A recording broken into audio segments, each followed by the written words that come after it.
All right, folks, we're at 2:50, so we'll get started. No one's joining me in the front row today? All right. Anyway, hopefully everyone had a good long weekend. It feels like I haven't seen everyone for a week, so so hopefully you got recharged and had a good long weekend. So we'll kind of jump into things for today. I wanted to just start out with, we're going to be talking about sort of engine support systems today. What that sort of means, just sort of stuff to kind of kick off your game engine. It's sort of considered, by the author, he says sort of like mundane things, but I think they're like really important systems and fun to talk about. And one of those systems is the idea of like, how would you sort of localize your game? Meaning translate it into different languages. How would your engine support that if it could?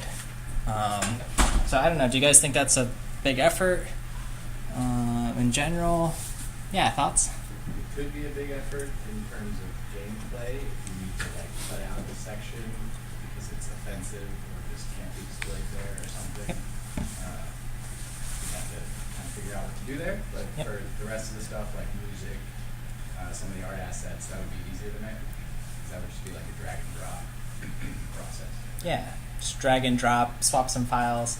As you mentioned, if it is more big stuff like gameplay, there's famous cases of some countries can't like show blood in games, so they have to like do different things there or change art assets. So definitely can be, but just thinking about again, game engines being these sort of data-driven architectures where you can just sort of swap data, change something in a configuration file. Hopefully this isn't too big of a process. It does take some engineering effort, but just looking at how much money games are and how much they make around the world, it's probably worth having some infrastructure to do that, right? If you can translate your game into a different language. So something to be thinking about for those who have looked at Breakout. Part 1's been released with sort of Nolan Bushnell as our manager. For Part 2, you might be thinking about something like this because he wants the money. So anyway, more on that later. Just a little warm up there. Last week, we were getting our introduction into the simple direct media layer. That'll sort of be one of our foundational tools for the class, so we took a peek at that. Then we looked at another game programming pattern, just sort of what's going on in the main loop, this loop that runs forever and ever and ever, but also being a little bit more, taking a little bit more care with it on like, how do you frame cap it? How do you make sure, no matter what system you're running on, the game sort of updates at a consistent pace. Okay, so that's what we were looking at last time. If I didn't check off your labs, there'll be a little bit of time after class to do that if you want to show those off today. Other logistics. So again, assignment 1, part 1 was released. Everyone has a team. And at the end of class, I'll give folks a chance to see their team members. Okay, so on Piazza, you can go, it's pinned at the top, your team member spreadsheet. Just click on that. If for some reason you just joined the class or are missing or not on a team, let me know. And we'll get you set up there. Other announcements and things coming up this weekend's the Global Game Jam. It's a big event here at Northeastern. It's all around the world this weekend. People will be building games from January 25th to the 27th. So do sign up to that. At the very least go so you can network with people, maybe learn a game engine, maybe just work on SDL, maybe just work on your Breakout project there, whatever. But you should go there, have fun. Typically there's like some theme at this Global Game Jam, so if it's Breakout, we're in luck, but it'll be something else. You can make a cool game. How many folks are signed up to go to the Game Jam? Okay, good amount. We'll try to get everyone to at least, you should sign up and at least stop by and see what it's about. Then you'll know for the next time. Let's see, for that, any other questions or comments on logistics otherwise for me, for the class? I think we're sort of rolling out. Again, assignment 1 sort of dealt out in waves, so make sure you get started on that. And then the whole thing's due at once. The whole project. right, so we're recording. We'll get started. So today, as I mentioned, we'll be talking about sort of engine support systems. And what that sort of means is things like what data structures you're using, memory management, thinking about that, configuration files, some of these things, anything that's sort of essential to your system. It might not necessarily be forward-facing.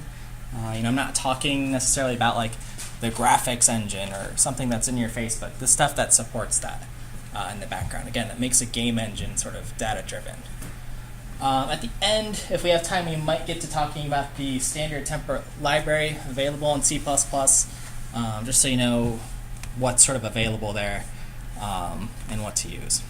Okay, so sort of zooming in on our picture, one of these boxes, these are like the core systems that we'll be talking about, the core engine support systems. So we'll talk about a few of these bullets today. Okay, so again, what is a support system? It's some system crucial to completing your game, something that must be done. Okay, so this can range from just sort of the initialization and shutdown of some subsystem. So starting off some graphic system, some scene management system, the system that connects with the network, artificial intelligence, whatever that is. Just what's that routine for turning it off and on? Second one that's relatively important is your memory management, right? Maybe we don't think about this as much on our desktops. They seem to have infinite memory, right? You can open up 100 tabs in Google Chrome and your machine keeps running, right? Sort of magically. Not so much the case when you're talking about like a PlayStation 4 or your Android phone or something like that, right? Very finite. You can't just upgrade it by adding RAM or grabbing more memory from the hard disk. Okay, sort of paging memory in. That's not usually an option. So something to think about or be aware of. The data structures we use are obviously important, so we'll have a few of those. Configuration files. We might even talk about strings and why that's sort of important, especially in thinking about localization. How do we sort of support different character sets, right, beyond just the ASCII set? So those are all important systems. Like I said, usually when we think of systems, if we were going to sort of list the parts of a game engine, we'd think like graphics or those kind of things. But today we need to talk about some of the more foundational systems. Although graphics is, an example. So from our author, what he has to say about this topic, he says that every game engine requires some low-level support systems that manage mundane but crucial tasks, such as starting up and shutting down the engine, configuring engine and game features, managing the engine's memory, handling access to file systems, access to the wide range of heterogeneous asset types, so like meshes, textures, animations, audio, etc., and providing debugging tools for use by the game development team. And of course, my take on things is I don't think any of these topics are mundane, so let's talk about them. All right. Okay, so the first core system or idea I want to talk about, again, it's in small font, but is module startup and shutdown. Okay, how do you just like turn some system on and off? Okay. So just sort of thinking in C++ or Java, if I say to you guys, what do you think of with initialization and shutdown? What things come to mind, if anything? Like maybe things you've heard, patterns, or but. So if you were to like launch a program, you would have some sort of main function or some startup that would take care of looking at the system you're running on, maybe, and then kick off. Yeah, so sort of like the main method, there's an entry point, so that's sort of our initialization always. Maybe we pass in some arguments and so on. So kind of based off of this sort of bootstrapping process, that is all the system configuration. It's like a lot of different game type, different hardware configurations, video configurations that are custom made and actually computing Yeah, so saying, right, so if I run some game, it's the same code base, but it's different for PC or the Mac or the Steam, or even just the configuration settings, like what graphics card I have. All these things sort of have to be like started up and booted up with some data in mind. Yeah. Other thoughts? I think those sort of hit the idea. So this idea of like our main function, where there's entry points, sort of starting up the system, allocating some memory for those resources. The one in general I just sort of think of when I hear like initialization and shutdown is just in our classes, just constructors and destructors. Right? We always have to write those. They're the piece of code that's called when you create an object, and then the piece of code that's sort of destroyed. So sort of starting and shutting things down. Now something worth thinking about with this exercise is we don't really have too much control over our constructors and destructors. So I just have a toy example here of some code. It's a class. There's a constructor and destructor. And then I build a bunch of these classes and say, like the graphics subsystem, physics subsystem, whatever it is, like construct a bunch of objects. Now, if I have a bunch of these throughout my code base, I actually don't know like what order they're constructed or destructed in across an entire code base. In this example, I've got my main function here. These are sort of line by line, so I can see like there's some ordering here. And I can actually see where the destructor is called sort of in the last in, first out order. So graphics, physics, audio, collision, then collision system goes in audio, physics, and graphics. But across an entire code base, I don't have control over which subsystem gets started or shut down. Okay. Okay, why do we care about this problem? It's our game engine, so we want the most control possible for like starting up things, maybe restarting them. I sort of have this is one of the diagrams from the book of just like the complexity of how some of these subsystems are interconnected and must be launched. So the game logic's connected with the AI system, and that has some like persistent data. So there's all these things managing certain subsystems. If one of them goes down, perhaps we, does it crash our whole system?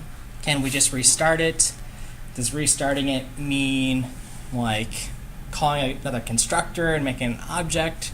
Or can we just have some sort of like initialization routine? And that's where I'm sort of pushing us in our code. So then examples I have, perhaps we want our networking subsystem not to shut down if it's still logging saved data. Okay, so now there's some like, instead of just this ordering of, hey, shut down the subsystems in the order they were created, maybe we want some logic, okay?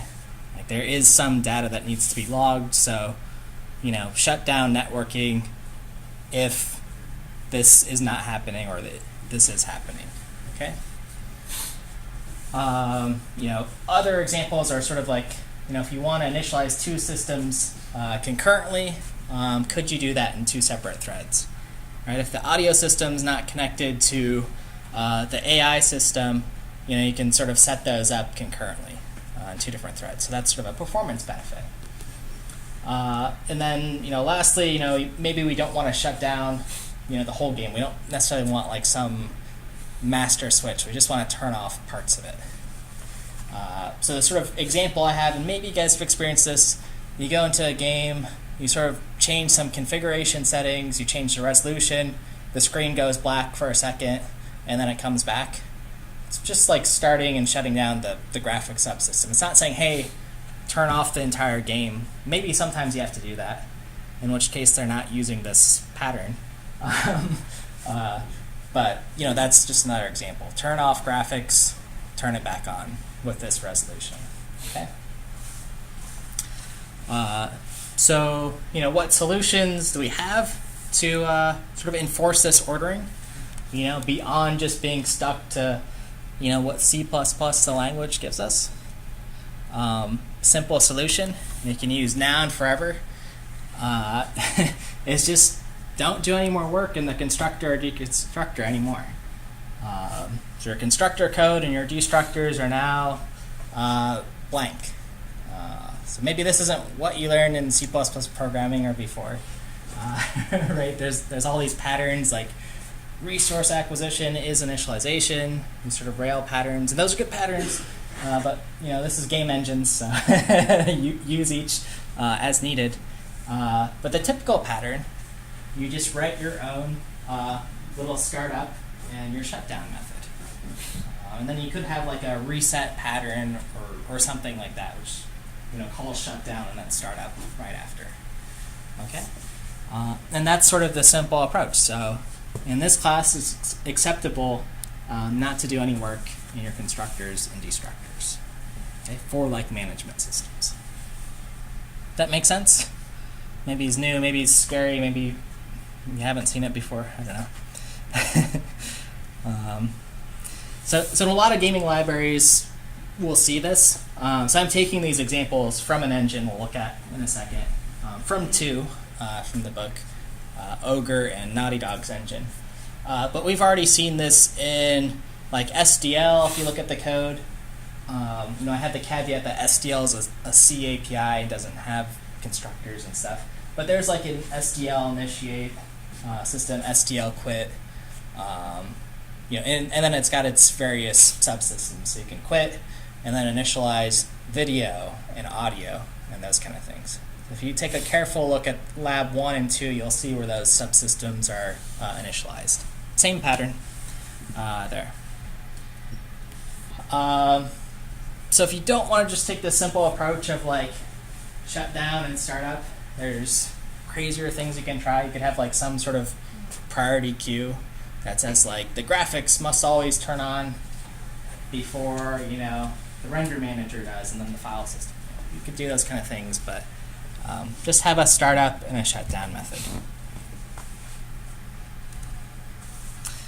And again, I just sort of say it's a simple approach that works, easy to reset your system.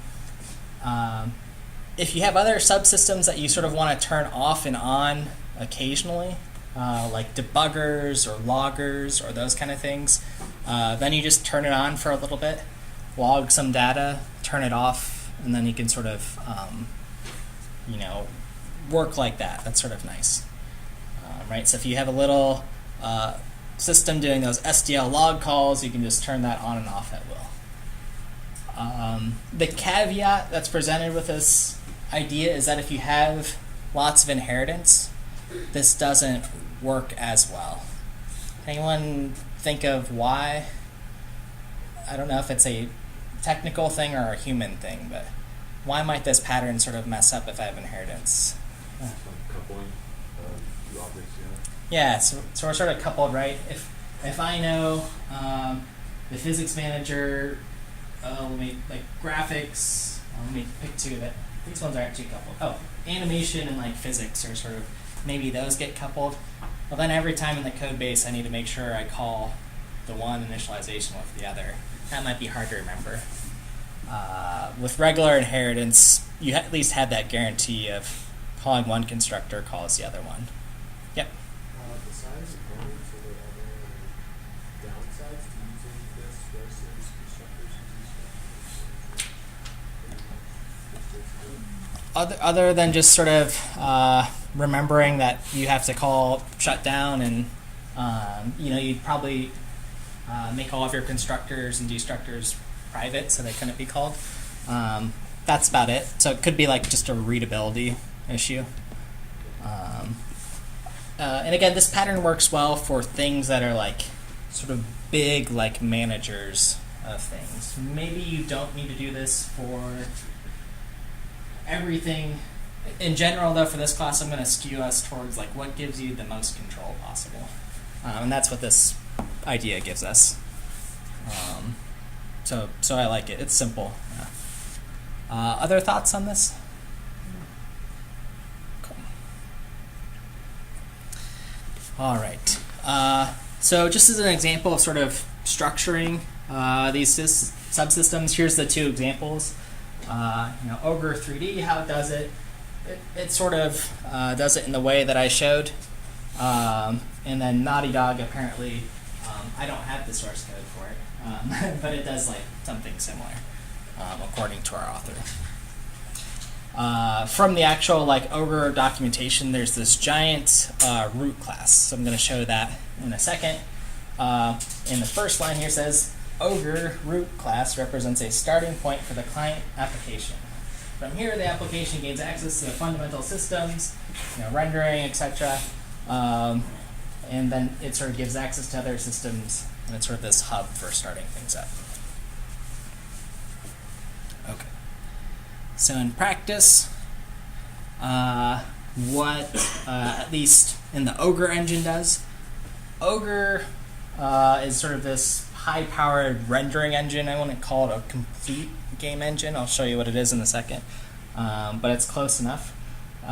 Here's sort of this master root class here. So it's a singleton, and this root's like this big thing that must be initialized to start our game engine up. Okay. And within the engine, we'll see something we learned about, all these singletons. Okay, so we've got a log manager, meshes for objects, particle systems, skeletons for animations, scene managers for sort of managing our scene. And these are all little singletons that are sort of start up and shut down from the root. Okay.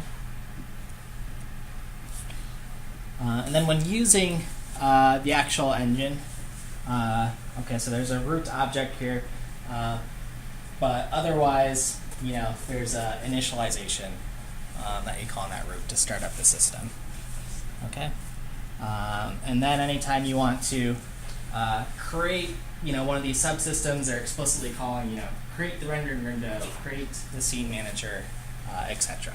Okay, so just sort of one at a time, controlling all the subsystems. Okay. Everyone okay with seeing that in practice? Cool. Ogre is also open source, so it makes it kind of a cool thing to explore. So if you're following along and sort of clicking on these links, oops, let me go back to the actual engine code. You can actually sort of follow along and just see, hey, how do they structure things, which I think is a good exercise. And it's pretty clickable, meaning I can click on this root thing and sort of highlight over things and say, oh, okay, they've actually done something interesting here where singletons are a template. Here's their render system, etc. Okay.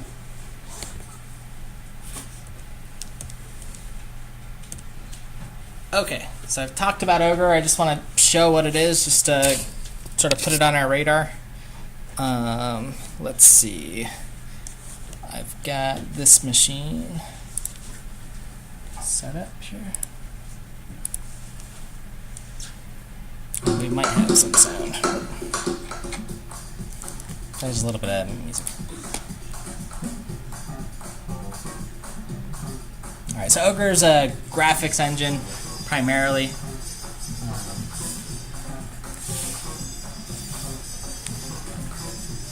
You can see they're doing some logging and things. They have some tools sort of built on top of the engine, so you can change what's going on in real time.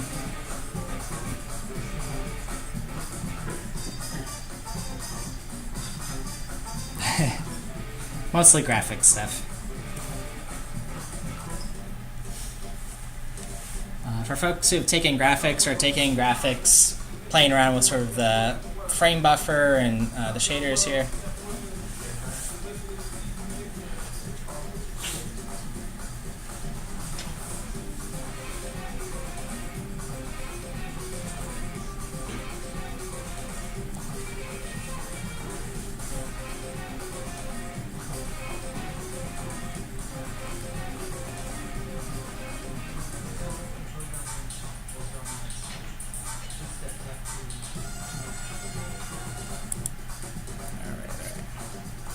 some water stuff.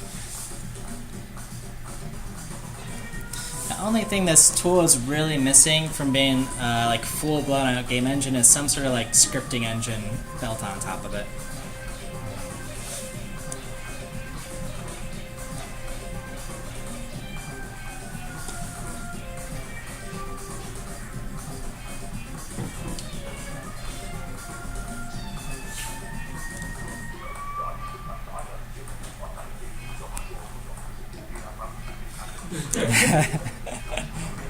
Yikes. It's Tron or something.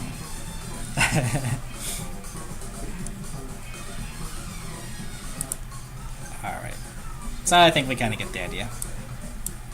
It's a little fun thing there. Has anyone actually used Ogre in this class or anything? Okay. Unity dominates. Alright. For the game jam. Okay. Okay, so, I think one of the core systems, again, core idea is just having control of your module startup and shutdown for all those systems. I want to move us to another topic, memory management. Okay, this is sort of a big one in games for performance primarily. Because the idea is, games are fast and we always want to be pushing the boundaries, making them sort of run faster so we can do cool things. One way they sort of benchmark it, there's all these sorts of benchmarks. 3D Mark is sort of one of the big ones to sort of measure performance of your graphics system, at least. So that's kind of cool to watch. But we're always trying to make games faster. Memory tends to be the bottleneck, okay, and how well we manage it. Because our processors are super, super fast. You can have a 3 gigahertz processor or whatever, but our memory in accessing data isn't as fast. Okay, so memory management, that's our process of controlling, a finite amount of memory that we have on here. Just a little review. Memory exists in 2 places typically. We're talking about the heap. That's sort of this part that expands for your process, and the stack. That's sort of your temporary stuff or your locals. Typically stuff you're allocating on the heap, right, when you do new, is stuff that you want to live a long time. And typically stuff that's on the stack, you're just creating variables like this without new, delete, or malloc, or these kind of things, sort of short-lived. Okay. And we say you reclaim that memory quickly. And putting stuff on the stack and removing it's very fast and very cheap. And then there's this third place in memory that's sort of forgotten, I guess, static. That's where like your global data lives in here. So people usually say, hey, you don't want a lot of globals for various reasons, but it's very long-lived. It lives forever and takes up space there.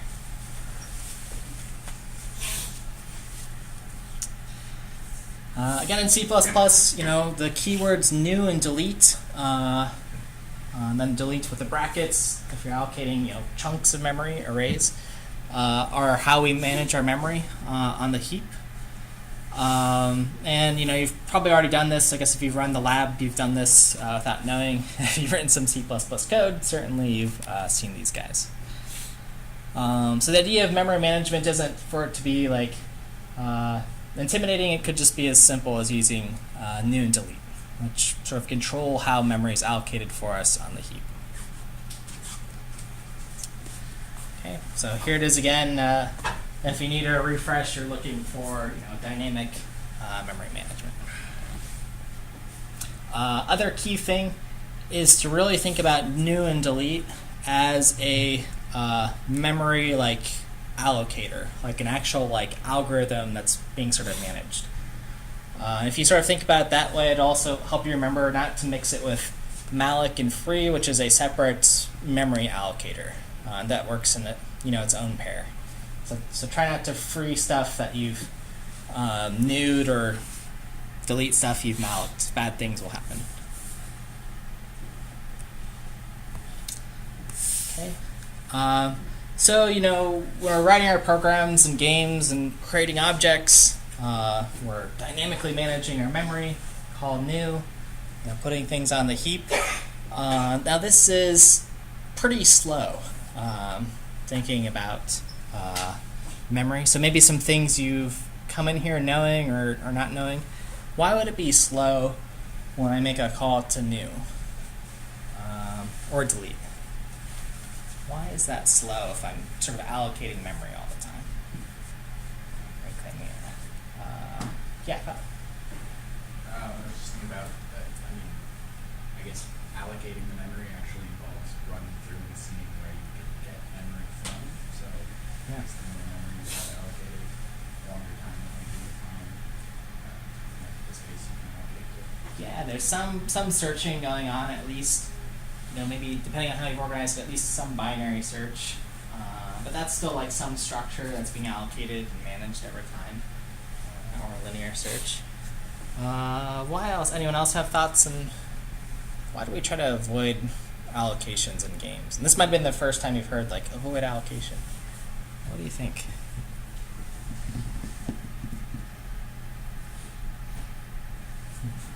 At least allocating while the game's running. Somewhere we have to load the data, right? Is it because it's stored in memory? Yeah, so we might have to, right, depending on what resource we're looking for, right? If I'm allocating a new big 3D model or something, and that's bigger than I can fit in, like I might have to seek and look in the disk, the hard disk for it, right? That takes some time. Or if it's, a web game, maybe that's, new triggers some constructor and you have to download it from the web or whatever. Yeah. So anytime we're doing this sort of dynamically, that has a cost to it for sure. Well, let's see. I like those. Those are two reasons. The one, or the sort of classic one, why allocation's slow, is sort of what the first answer is, right? It's a data structure that has to like sort of be maintained, right? We have to sort of keep track of memory, what we've allocated, what's free. Okay, so that takes some time.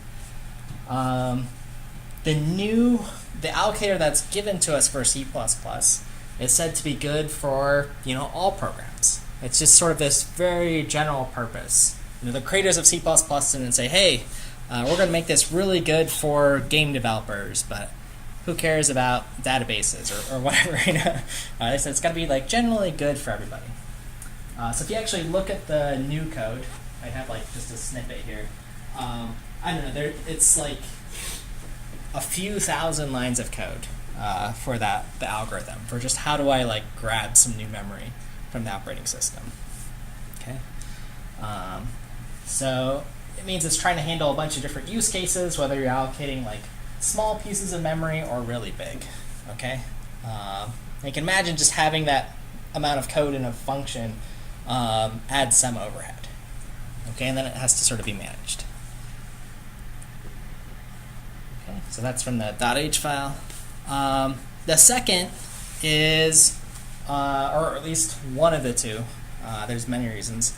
So when we allocate memory, there's some sort of like context switch that has to happen. Okay, so anytime I ask for memory, I have to go to the operating system, whether that's on my PC, whether that's on some gaming device, like a PlayStation or your phone or whatever, and ask like, hey, operating system, is there memory available to me? Okay, and that involves a context switch.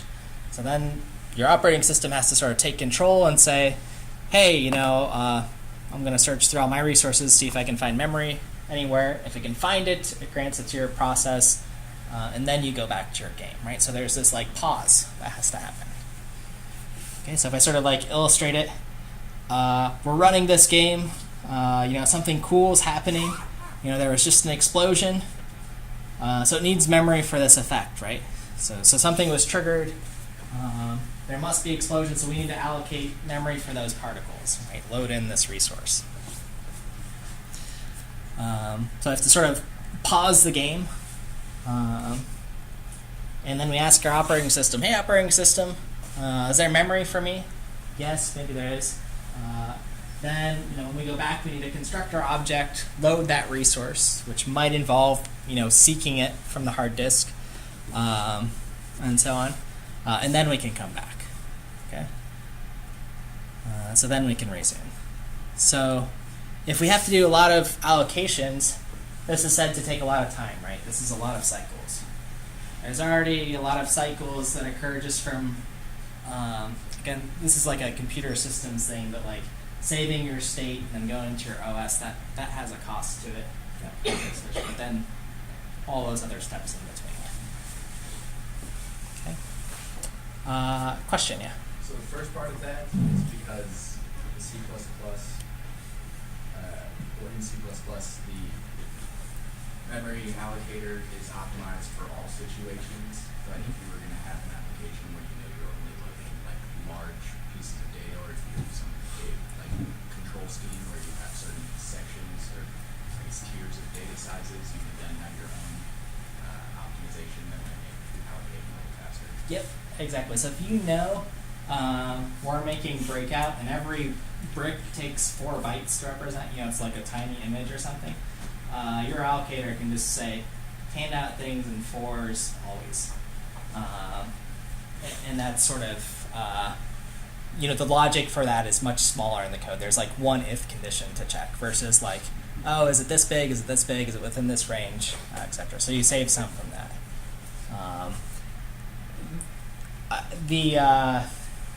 For C++, I guess this sort of varies on implementation, but it's also managing some sort of like tree-like structure too, so it can search for things that you have already allocated and see what size they are, and sort of determine like, well, you're asking for 4 bytes, but we have this 5-byte section free. Is that good enough? Should I like keep searching? So it's making like all kinds of other decisions too. So that's a little more overhead as well. Exactly. Yep.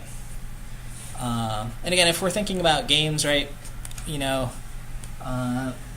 Maybe there's 1,000 of these particles or something, and you're trying to like allocate those. Those kind of add up over time. They definitely add up. Anyone else questions on that? Sort of understand this performance. It's almost like a performance hiccup, right? You would sort of notice if you ever had a game like this, and you're like, whoa, all these effects are happening, and then it lags. It could just be that it's intense on the graphic system, but there could be all sorts of like allocations going on. That's typically where things are slowing down. All right. So again, this sort of, if you've taken systems with me before, I've talked about context switching a lot, but sort of anecdotally, that context switch that, hey, anytime you're asking to do some like low-level operation, whether it's asking for memory, loading a file, going to hard disk or whatever, that takes time because you have to context switch. Right? The operating system has to take control. And that takes hundreds to thousands of cycles. Okay, so how long does a cycle take? We're talking like, this is a few like milliseconds that it could take, depending on what you're doing. But if we remember from our lab 2, right, our budget is 16.6667 milliseconds. So like, it's a pretty tight budget.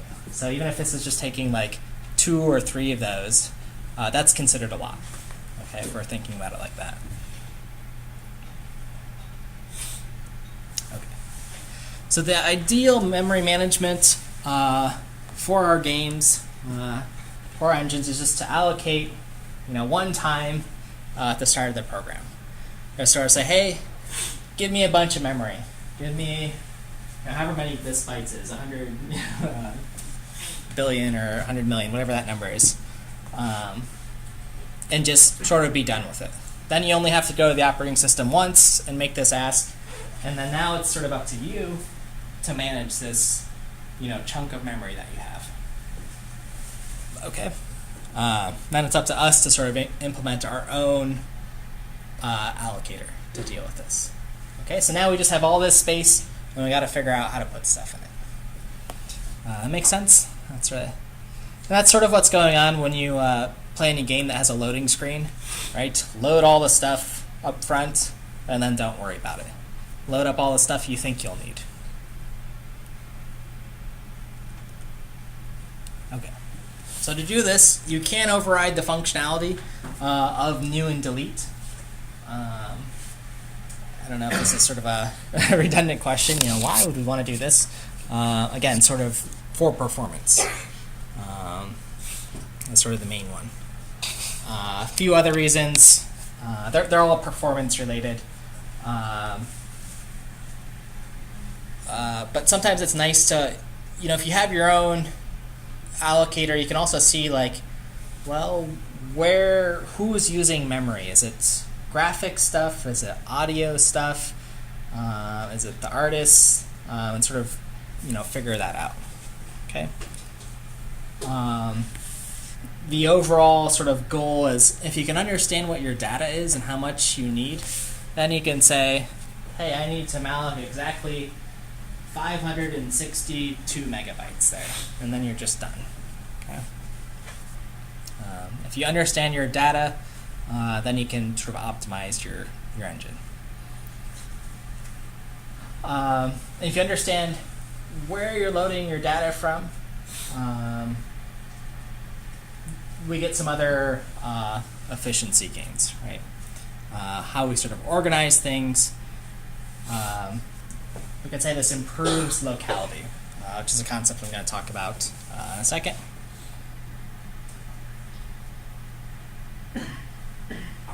Okay. Now, one thing we have to be careful with our memory is that over time it can become very fragmented. Okay, so we start our program, we say, hey, we're going to follow that good pattern, we're going to allocate, all of it up front, and we have this big block of free memory here. Okay, then we can start putting in our game objects and all those things. So we put some here, and then we, continue to allocate, etc. But then, we finish level 1, move on to level 2 of the game, and we say, okay, we're in level 2, so let's get rid of all the old stuff that we don't need from level 1. Okay, and then we continue to do this for, we go to level 3 and we continue on. But you see all these little patches here. We call that fragmentation. Okay, all these pieces. Our memory is not like one nice contiguous block, it's fragmented. So one problem with this is, if I get to level 4 and I have to load this, huge model or whatever, maybe I have enough space between all these fragments, but not in any individual piece. Okay, right? They don't have a big sort of chunk here to put this guy because I fragmented my memory. Okay, so fragmentation is going to cause us some problems there.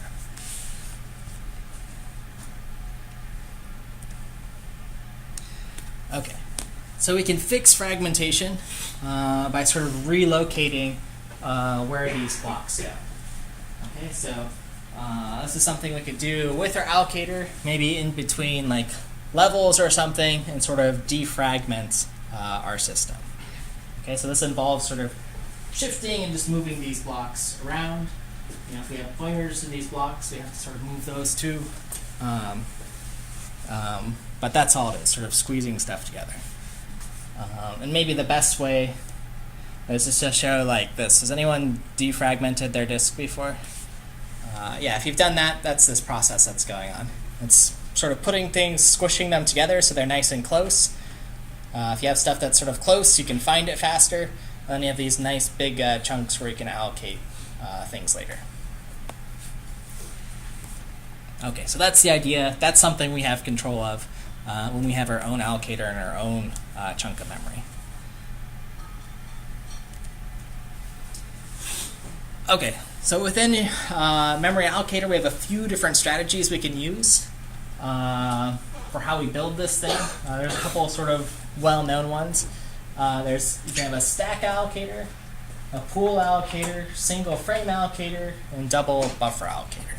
And you might have all of these within a single game, right? You might have the allocator that works on just your graphics system, one on just your file system or whatever. But again, the sort of takeaway from these last 10 or 15 slides is just to sort of visualize your memory.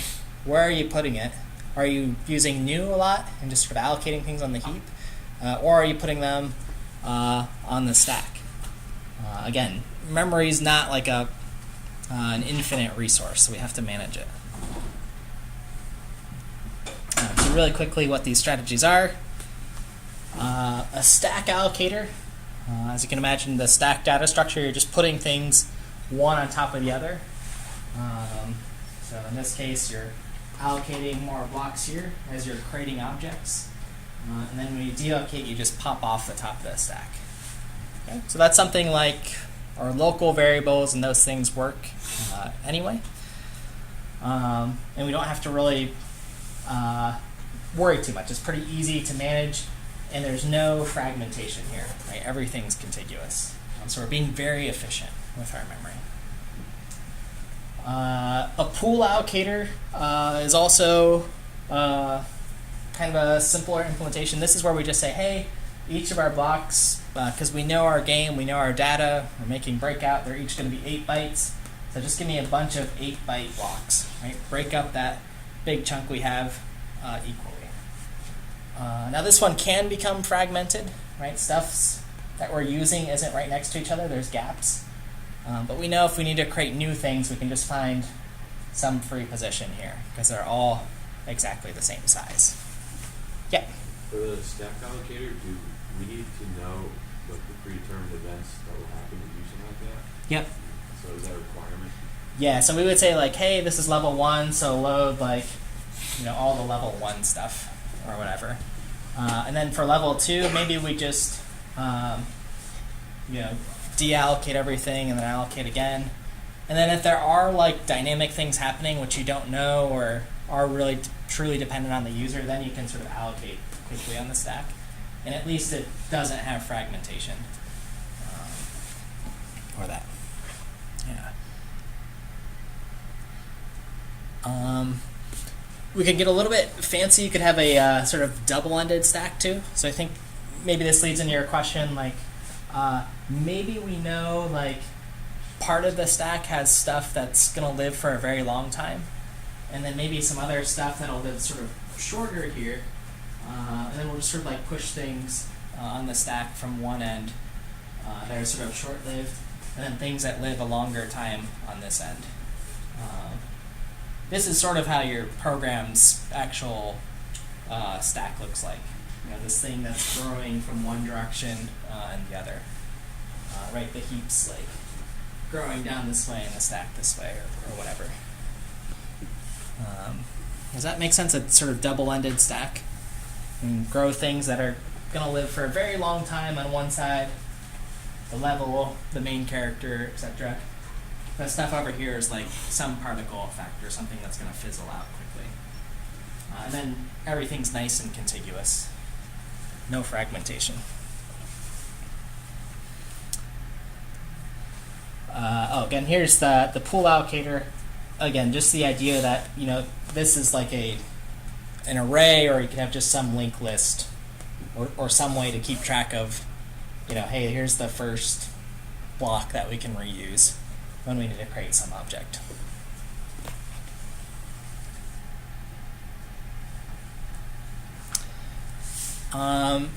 Sometimes what games will do is you'll just have a little bit of memory that's allocated at the start of every loop on the stack, for instance. You just have some array that says array, and it's going to be 1024 bytes or something.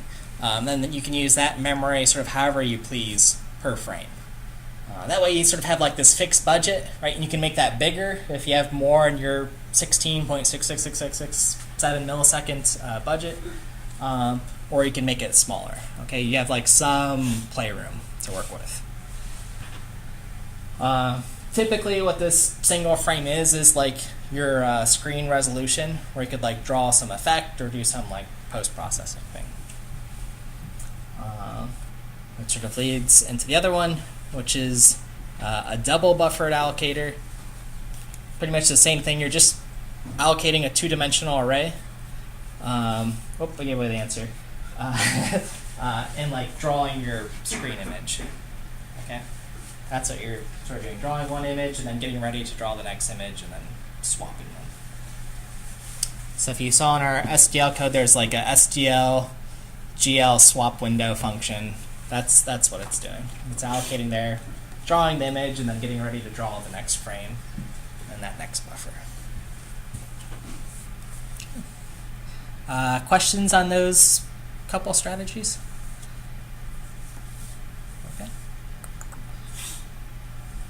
All right. So again, best practices. Allocate one giant block at the start. Could be the start of your entire game or just per level. Then sort of have some, custom allocator based off that. How it looks in practice is here's your big chunk of memory. Maybe you have some budget for like one frame.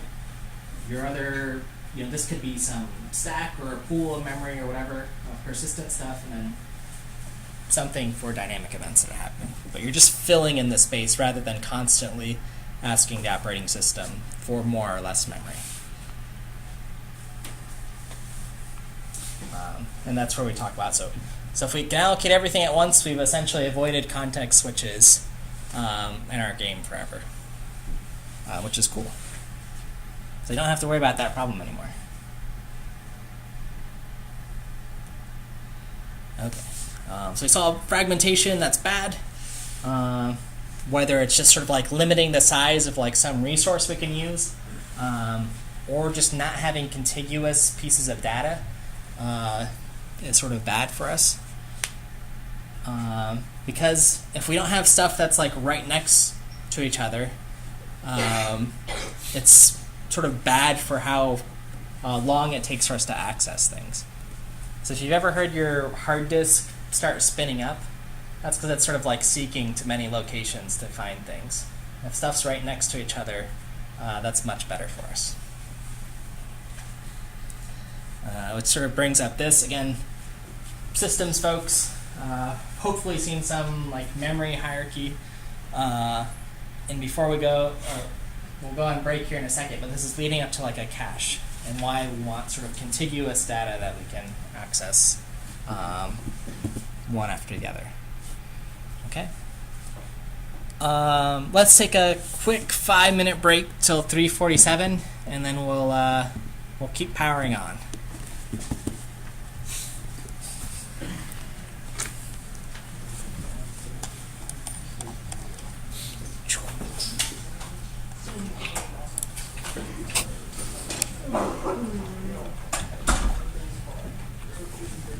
Question, yeah. Demo the lab? Okay. Let's see, and do you have your group number? I can't remember the group number, but we'll have to name myself. So. Okay. I'll have you just type your name in here in a second. What do you got? I'm ready for you if you're running it. Okay, here I built it. Okay. This looks like. Okay, cool. And I can show the code. Sure, yeah. It's pretty smooth. Just show me the loop. I just need to see it for like a second. Yeah. Which one? Just the main loop of your code. Oh, the main one. Sure.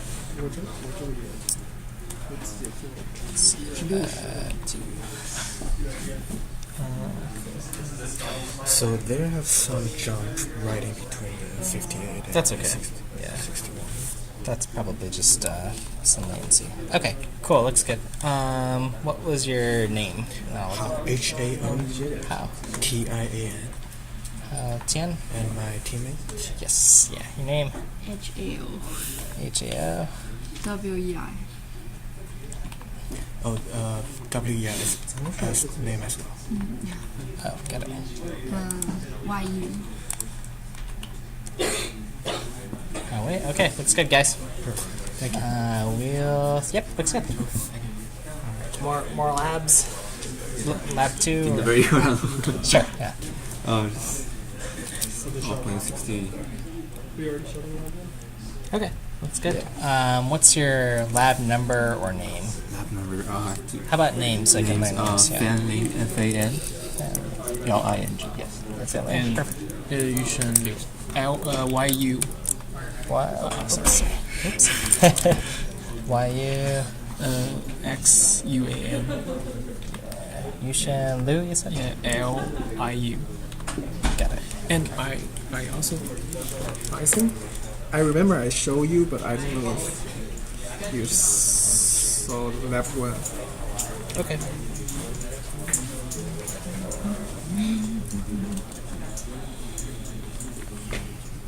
Lab 1. Let's see, you can start showing me lab, I whatever. have lab 1 also to show you, so let's Okay. start with that. So it's easier.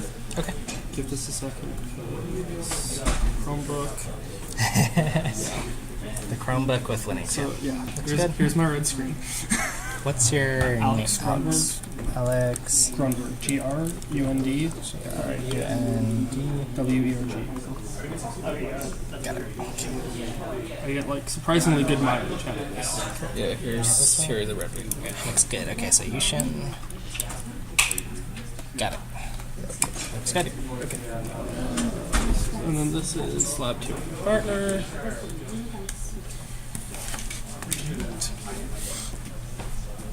It takes a while for the graphics thing.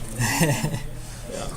So we got this thing and frame rate over there. This isn't the latest compiled version. I was playing with this earlier today. I'm wondering if it's still commented out. Let's see. It's 59. Okay, here, wait. I was playing with total frame rates. You can show me in after the Okay. class if it's not working. No, it's the only thing is I need to actually re-comment out this delay. Cool. Sorry. Folks, we'll get started again in 1 minute, and then I'll check everybody off again, I guess. Sorry. That's my bad. Sorry. There's the frame rate. Okay, looks good. You know, I was playing with frame rate differences. Yeah, so that's for me for lab 1 and 2, and then Got it. Remind me your name. Kavya. KVY. K-A-V. VY. H-N. Yes. Okay, got it. I'll check you guys at before. We'll have some time at the end of class. Yeah, sorry. All right. Excuse me. I'm not so child. All right. We're making good time, so there will be time to at the end of class meet with your teams and check labs off. We'll get to that. Let's see. Are you coming to show me? Yes. Okay. Everyone to leave. Oh. I was like, no. Okay. That's really slow. And that's yes right there.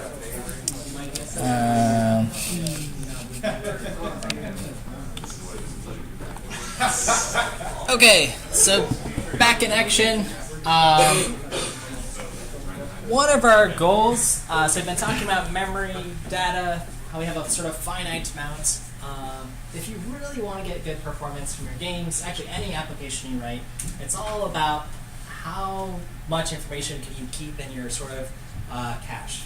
So if you haven't seen this diagram before, hopefully you have, but at the bottom here is sort of our hard disk, which we have a lot of memory. That's why this section's big here.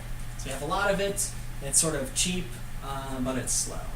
And as we move up this hierarchy to something like the cache, which I'm going to talk about or reintroduce, is it's very fast, it's more expensive, and we have much less of it.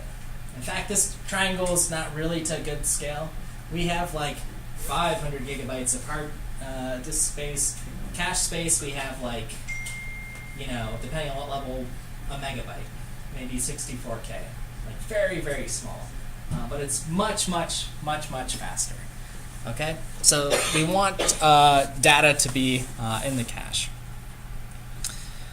So again, what is the cache? It's a small, fast storage device. It's close to your CPU. That's why it's faster. And it's sort of this area where you say, hey, here's some data that I've recently used, might reuse again. So keep it in this fast location. Okay? One of your goals then is to minimize how often you have to look for data in disk. Right? You want it to be in the cache. If it's not in the cache, you get a cache miss. That kind of slows things down. If it is in your cache, you get a cache hit. Okay, so here's these concepts if you need them as a reminder. Your cache hits, data that you're requesting from the small, fast memory. it's in the cache. Cache missed, it's not in the cache. Okay. So here it is. Here's our cache at the top. We've got a few addresses, just some data there, 89143. If I'm looking for 8, whatever is in that piece of data, I get a cache hit because it's there. So that's great. That was quick. We only had to look through this small set of boxes to find our data. If I'm looking for 0, well, that's not in our cache, so we have to move it there, and then we can access it. Okay, and that's considered much, much slower. It's measurably much, much smaller. So anytime you find something from your hard disk, you have to move it into the cache. It's worth paying that cost to sort of have multiple copies of things because the cache is that much more faster. If you sort of want to learn more about caches and that kind of thing, we can talk about that in office hours. The systems courses, at least my versions, we talk about them in more detail. And you implement sort of the algorithms from scratch. So let me give you sort of the animated version. This is from John Lycos, so you should know his name. He's a memory expert. I love this video. I show it all the time. He's going to give you the cache and memory introduction as well.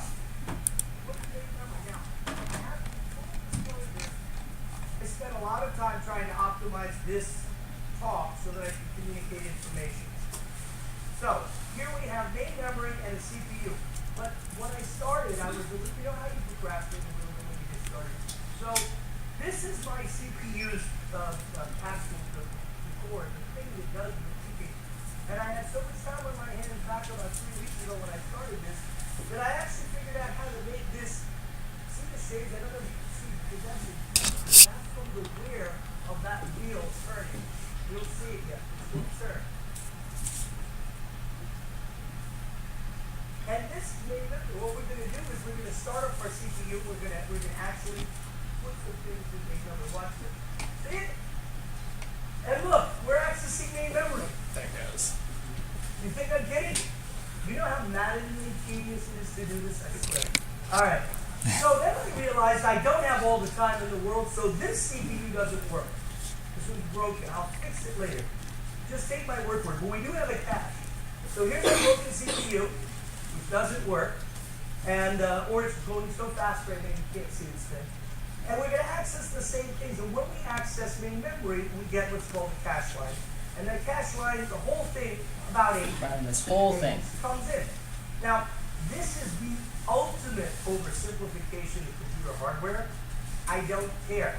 Because if I tried to explain that to you, we would never get to the talk. I don't even know it. So it would even be worse, right? But this I know. This is something we should all know. So, when I access something else, we get a new cache line and it goes into the cache. The good thing about cache lines is that if you have memory that's local to other memory that's just text, you get it instantly. So notice how this comes straight into cache, figuratively, right? And now, when you access something nearby, like this, the green indicates we're going to do it right. When you write it back to main memory, and maybe the cache line goes away. And then you access something else in a different place, and cache line comes in, and you can reuse the other cache line. Does this make sense? This is actually important. Does anybody think this is not important? If not, you're not at the right talk, because this is important. And in fact, I'm going to point out something to you. Notice that there are 8 of these. That's a magic number. 8 is a magic number. We're going to see where 8 shows itself. Very exciting. Okay, so you got to watch the rest of the talk to find out why 8 shows itself. But the spoiler alert is it's sort of like how big these cache lines are. Okay, so a takeaway, or what I want you to sort of get from that is that a cache line, it brings in data that's nearby. We say that has like stuff's local to each other, sort of spatially, where it is physically on the memory. And then when we need to access that data itself or something around it, it's already in the cache. so we can access it quicker. It's in this faster memory. Okay, and that's because of this principle of locality. So principle of locality, what that is, it says that programs tend to use data and instructions with addresses near or equal to those that they've recently used. That sort of makes sense, right? If you think about when you have an array or some data structure like that, you're usually like iterating through one at a time. So if you're using something, you're probably going to use or access the next piece of that array, recently. Okay, so that's sort of spatial locality, thinking about that, accessing stuff next to each other or nearby. And then there's temporal locality, which just says, hey, if you access some variable, you're probably going to access it again, and again and again in time, right? So if you have some like iterator variable or some, whatever it is, so keep that in the cache. Okay, so we've been talking about why is locality important? Why bring this up, cache, all this stuff. We've been talking about like memory fragmentation. So if we have this very like fragmented memory, then we don't get good locality. Again, that's another reason like why go through this trouble of these custom allocators. Right? Why try to keep things together? Why is the stack memory faster? Because everything's sort of contiguous. You can just load in that cache line. Okay. Questions making sense? Okay. So maybe this is a question to the audience about sort of organizing data, right? So thinking about what data structures we want to be using. Should we be using things like linked lists or arrays throughout our code? What do you think? If you can get away with one or the other, knowing what we've just seen, what would you prefer for these sort of low-level systems?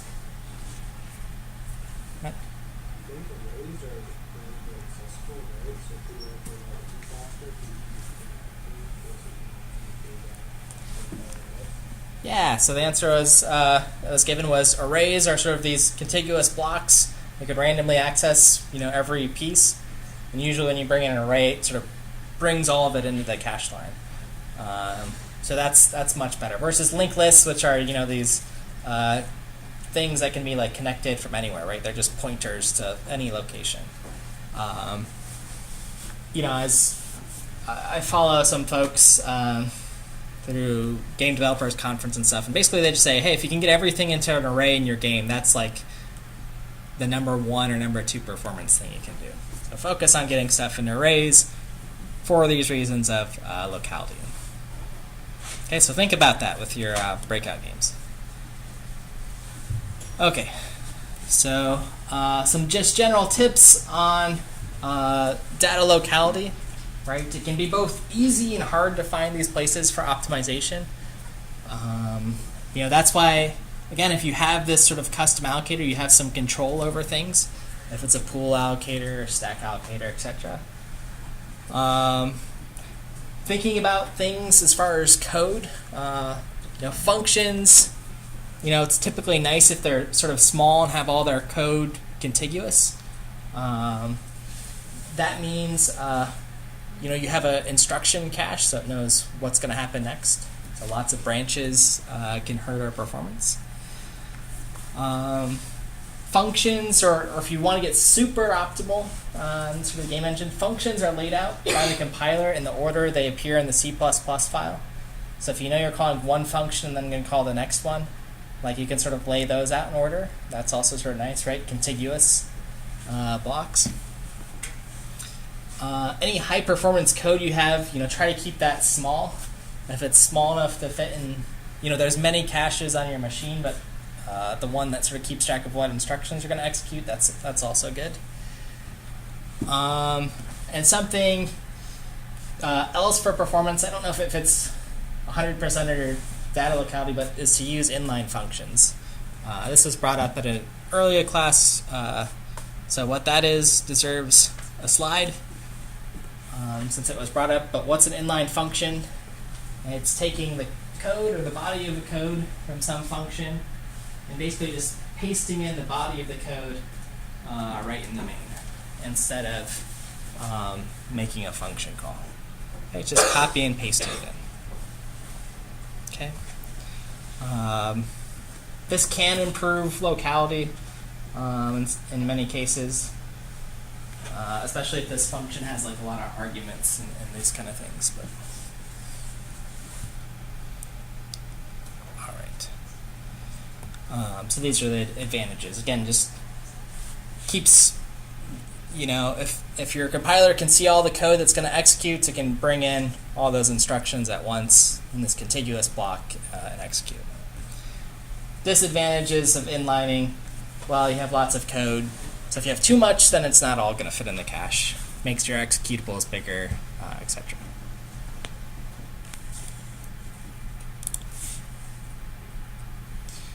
All right, so some numbers about memory. You know, why talk about all this? How slow can it get? Well, if I have stuff in my cache here, accessing it takes roughly 0.5 nanoseconds. That's really fast. If I don't have stuff in my cache, like reading from a solid state disk drive, that's 1,000,000 nanoseconds. So that's way faster. Or I mean way slower. Way slower.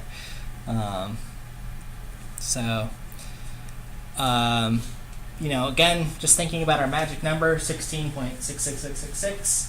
You know, doing these 1 megabyte reads from disk, you know, even on a solid state drive, can slow things down, right? So this 1,000,000 nanoseconds, that's, you know, 1 microsecond of our budget gone. It's pretty easy to do that. Right, that's loading 1 megabyte, that's loading like 1 image. If you're doing that in every frame of your game, that's costing you, you know, you can load 16 images, and then you're sort of posed if you have to go to disk every time. Okay, so that's enough to lose us in breakout or your users, and we don't want to disappoint our customers. Remember, for assignment 1. All right. Okay, so that's any questions about memory management and at least the importance of it and sort of thinking about our memory, what we're doing, not just like recklessly allocating all the time. We want to be a little careful. All right. If not, the next core system I want to talk about is engine configuration. Just having some configuration files, some way to organize your data. Remember, game engine's a data-driven architecture. So what are these? Anytime we talk about configuration files, it could be files when you launch a game, it could be things about controlling the gameplay, you know, useful things for sort of fine-tuning your game. Data that's read in and changes how it's played or how your engine's running.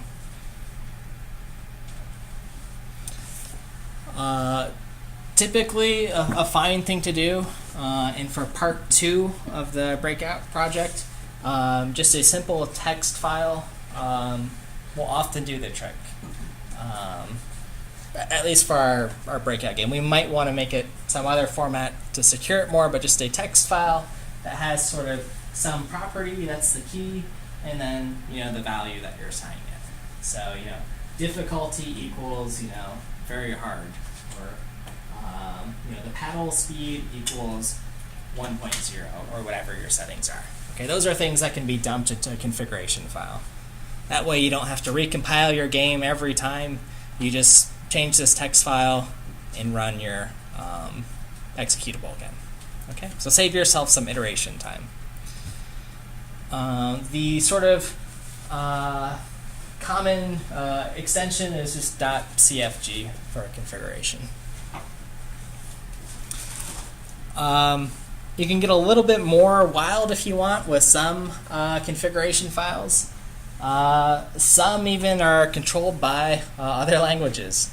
So Naughty Dog in particular is, there may be an outlier in this, and they're sort of famous in that they use Scheme for their configuration files, sort of parsing the Scheme language. So Fundies 1, whatever you remember from there is like, or PDP or whatever, it's of use in the games industry. Someone's using it. Maybe a Northeastern grad, I don't know. So you can sort of go wild with these configuration things, but again, just keep it simple. But here's sort of a nice example of just like speed, what the data type is, and then the default value or whatever. I laughed when I saw that in the game engine architecture book. All right. Any questions about configuration files? Things, maybe when you ship a game, again, is probably not putting in like text-based things. You probably want this to be some binary format, so someone can't just go and make this 500 and sort of cheat in your game. But otherwise, that's pretty much it. Okay. So we got enough time. I'm going to run through some containers just very quickly, and that'll give us time to do our in-class activity, meet with your team members, and then I'll check off whatever labs you need to. So containers, what's sort of given by the default programming language is a big topic. And by containers or collections, I just mean like what are the data structures that you're using. And these are sort of the basics to be comfortable with that just keep popping up everywhere. A lot of them you've looked at before. Again, this is from like Fundies 1 or just whatever like CS1 and 2 class. But these are the ones that are given to you in C++. Right? Arrays, dynamic arrays, linked lists, stacks, queues, decks, priority queues, trees, search trees, dictionaries, sets, graphs, etc. Trees again, I guess. So be familiar with, and you can use these in this class. Most of these containers have some common insert, remove, some way to access the data, some like iterator that you can use to look through the collection. A lot of depending on the data structure, you have some random access. If you have random access, that's usually a hint that it's a contiguous data structure, some sort of array. And then you can sort of search and sort through them. So that's nice to have those built in. The preferred style by a lot of folks is to use sort of iterators. So you have a for loop, and then you create this iterator object that looks from the beginning of a collection to the end of it. You're sort of moving that pointer in that iterator to access things. That's sort of what's considered a elegant style in C++ now. So there's an example for it. And every container, I think every container has some iterator with it.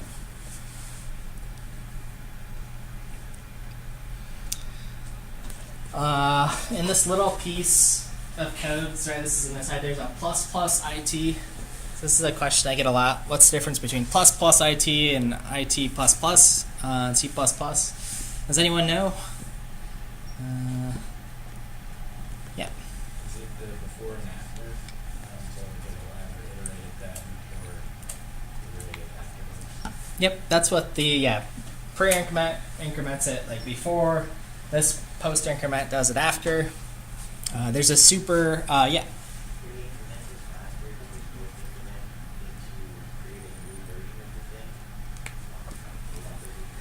Yeah, this is a really subtle thing. So again, game developers were like optimization crazy sometimes. This is a tool called Compiler Explorer, so you can look at the assembly that's generated from your code. So this bluish one, this first one, is a pre-increment. And if I line that up with the bluish here, that's 3 instructions. The red post-increment, in this scenario, is doing the same thing we want it to do, incrementing this thing, is 4 instructions. So there's one less instruction, one less copy. I think most compilers, if they're good, they'll do this for you. Not always the case, though, since it is sort of a logic decision. But the other takeaway from this slide, this tool Godbolt from Matthew Godbolt's kind of a cool tool to know about. It's gained a lot of attention. I try to advertise it because I like Matthew Godbolt's work here. Okay, so game engines often like to reinvent all of these data structures. Depending on what reading you do or sort of further research, you'll find some try not to use the STL at all. If you come up with those discussions, they'll say, why? Well, it's sort of the same exact reason when we talked about the memory managers, the new and delete. They'll say, hey, that's this like general purpose, must fit all like situations. We want to write our libraries for games specifically. Okay? So that means there could be a lot of opportunities for optimizations if you do want to write like some of these structures from scratch. We're going to build at least one, I'll promise one, I guess, of our header-only libraries to do some work. The overall advantage, the biggest one I like is we just sort of eliminate any dependencies on like the C++ libraries that have to be included. And you have total control, but again, something that's pretty well tested, use STL in your breakout. That's fine.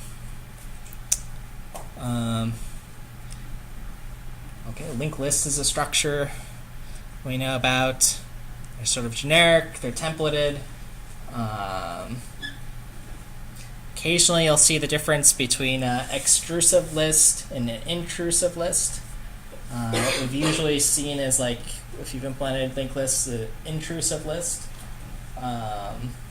versus extrusive means you're like, the node you're pointing to can be shared amongst many lists.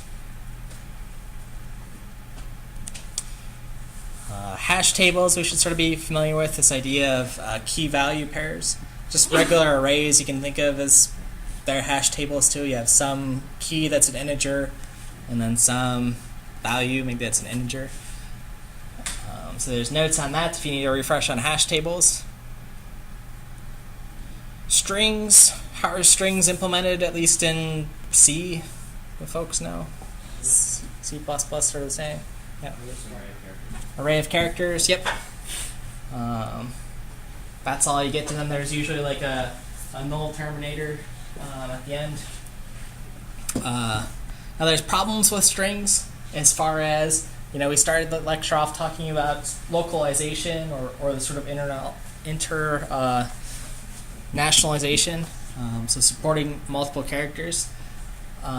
Since, as you said, they're just one character, or 1 byte per character, we can't represent other languages that have multi-byte characters using just a string.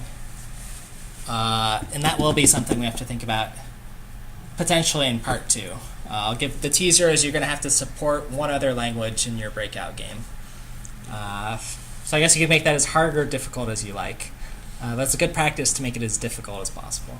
Support, a non like romance language,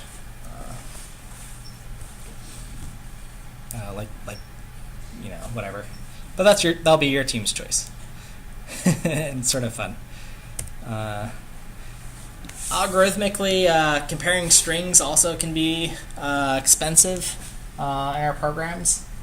It's an O-Venn algorithm. You have to look at every character. So if you can sort of get away with doing comparisons by hashing your strings than just comparing an integer, that's a little bit faster. Now there is the sort of classic, if you hash some value, it truly needs to be unique. So be sort of careful with that. But be careful with string comparisons. That's another one of those like gotcha performance things I sometimes worry about. Other things with the standard template library that you should sort of be aware of is that STL, that's what's given to us in pretty much all of our C++ compilers. There's another really popular library, it's called Boost. It's gigantic, it has most everything you would want. to do, sort of implemented, sort of data structure wise or networking things or concurrency things or whatever. It's in Boost. I'm fine with folks using that if there's something interesting. I'm just, again, I stay on sort of the side of I want a lean and sort of clean code base. Boost is sort of this gigantic framework that, I don't know, will take some effort to get up and running. But how many folks have used Boost? Okay, just a handful. In the C++ class or elsewhere? A couple head shakes? Okay, cool. Yeah, Boost is legal for this class. It's fine. So there's a little, on one of the the test your knowledge thing, there's a little exercise on locality you can try out. Oh, I don't want to download it. So you can see, like, how does a linked list compare with an array for access things. Okay.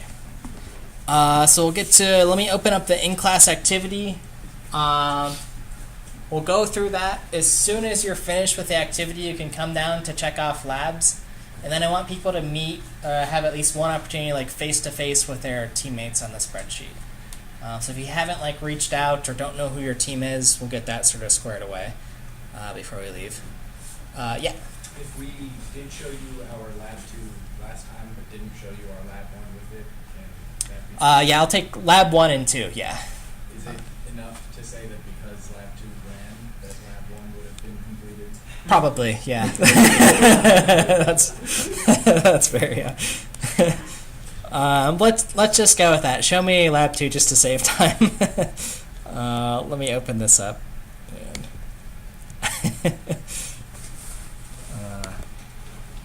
If you're worried for some reason, you can just show me lab 1 too. But all right, in class 3 is open, so please knock this out on your computers or cell phone. I'll save this.